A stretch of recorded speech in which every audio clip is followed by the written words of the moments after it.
What's going on, everyone? This is Kevin here, coming at you with my hands-on and first impressions video of the BLU G71. So let's get started. Now, this phone was recently launched by BLU, and they also recently launched the BLU G91. Now, we have already covered the G91 quite a bit here on the channel, and coming up very shortly, we will be comparing this phone to that phone. Now, before we take a closer look at the G71 itself, let's take a look and see what all comes included here in the box. So here is the box the phone does come in. You can see right here, G71. And then on the back of the box, we have some of the various specifications here for the phone, but we'll be going over all of this throughout the video. Now, in typical BLU fashion, we do get quite a few items here included. So the first thing we have here is a USB-C cable for charging and data transfer. We also have a USB wall adapter with BLU branding on it. We have a SIM card removal tool. We have a quick start guide and the dual SIM installation guide. We have a BLU branded sticker. We have this case here, which looks pretty durable, so that's pretty impressive that we're getting that here in the box. We have a clear plastic screen protector, and then we also have a tempered glass screen protector, and we have a cleaning cloth. So it's pretty awesome that we do get so many different accessories included here in the box. Now, with the BLU G71, we're getting a very large 6.5-inch display. So having a display that's this big certainly does come in handy when watching video content, going on social media, and browsing the web, because everything that you view on here is going to be very easy to see. Now, the display itself features LCD technology. The resolution is 720p. We're getting a PPI of 270, and we're getting a 20:9 aspect ratio. So a more narrow but taller form factor here with the phone, which is certainly something that I am a big fan of. In addition to that, up top here, we do have a hole punch for the front-facing camera, and that front-facing camera is 13 megapixels. Now, stay tuned for my full review video about this phone, as I'll be showing you a variety of different photo and video samples from it. Now, internally here with the BLU G71, we're getting 64 gigabytes of internal storage, and we're also getting micro SD card expansion. Now, in case you're curious, since getting the phone, I have installed some of my favorite applications onto it, but with that, the pre-installed applications, and the actual operating system itself, I have used up 15.4 gigabytes of the total 64 gigs. So that is about 24%. So in general, it is nice that despite this being a very affordable entry-level smartphone, we are getting so much internal storage here, because it really does give us plenty of space to download a bunch of different apps, take photos and videos, and do all of that stuff even without needing to use the micro SD card. Now, if you do end up running out of space, or if you just prefer to put certain media on the micro SD card, then of course you can add that in at any time. But just having this much internal space from the beginning does give you a lot more flexibility here with the phone. Now, there is no wireless charging with the BLU G71, but we do get a fingerprint sensor on the back of the phone. So we'll give that a try right now. Very quick, one more time. So that was very fast. So that's definitely very awesome to have. The phone also features face unlock, so I do appreciate that there are multiple methods for getting into the phone. Now, with the BLU G71, we are getting a triple camera setup here in the rear with a 13 megapixel main camera, a 5 megapixel ultra wide angle camera, and a 2 megapixel depth sensing camera for portrait mode. And this phone does support portrait mode for both the rear and front cameras, which is certainly pretty awesome if you are a fan of getting those blurred out backgrounds. Now, here's how things look through the main camera here in the phone, in the camera app. Then from here, we can switch over to portrait mode to get those blurred out backgrounds. And then also, by tapping on this button on the right side here, we're able to enable the ultra wide angle camera, so we can fit a lot more content into the frame. Then you can see too that there's a night mode, obviously video mode to take videos. There's beauty mode.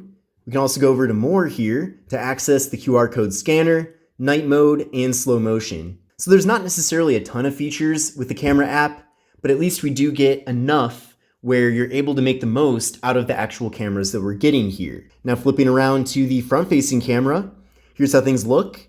We can also switch over to portrait mode here as well to get those blurred out backgrounds. Now, with the BLU G71, we're getting 3 gigabytes of RAM and the MediaTek Helio A25 processor. Now, I did run a Geekbench 5 benchmark test here with the phone, and here are the scores that I got. So I got a single core score of 147 and a multi-core score of 873. So what I recommend doing is running the Geekbench 5 benchmark test on your current phone and then compare your scores to these scores to get a better idea of whether or not this phone is going to be a performance upgrade for you. But in general, from my brief experience of using the phone, it seems like things do run decently fast. Obviously, this phone is not advertised to be a higher end flagship phone, especially considering that the device is a very affordable option, but even for what it is, things do run decently smooth here. So if you are looking for a phone that will get the job done, at least when it comes to phone calls, text messages, and then light social media and web browsing, then I think you will be satisfied with it. Now, of course, I do have to spend quite a bit more time with the phone before I really have my full thoughts together about it, and I'll be covering all of that in the full review video. Now, video recording with the BLU G71 maxes out at 1080p with both the rear and front cameras. And another awesome thing about this phone too is that we're getting a very large battery. So with the BLU G71, we're getting a 5,000 milliamp hour internal battery. So that's pretty incredible. That's quite a bit of battery capacity here with the phone.